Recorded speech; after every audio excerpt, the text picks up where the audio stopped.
Welcome back to another Nightingale Discord tutorial.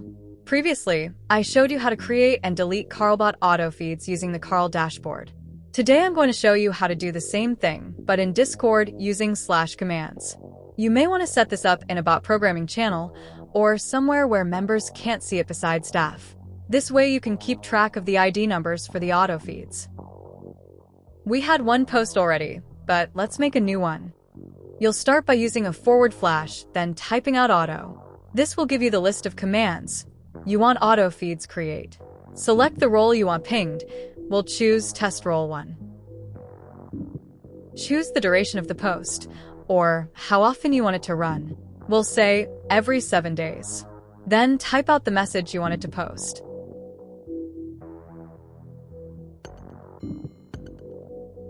Once you have set it up, press enter.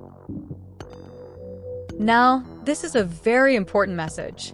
You'll want to keep track of the ID number if you intend on doing all of your autofeeds in Discord, not the dashboard.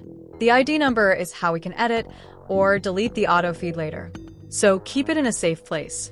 If you're unsure when the feed will post for sure, or if you need to reference or edit it, you can always go to the dashboard.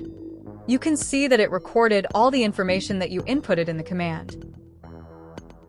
Going back to Discord, we now want to delete the autofeed. This is where that ID number comes into play. You'll start with a forward slash, then you can type delete. We want autofeeds delete. You'll see that it wants us to input the ID number of the autofeed.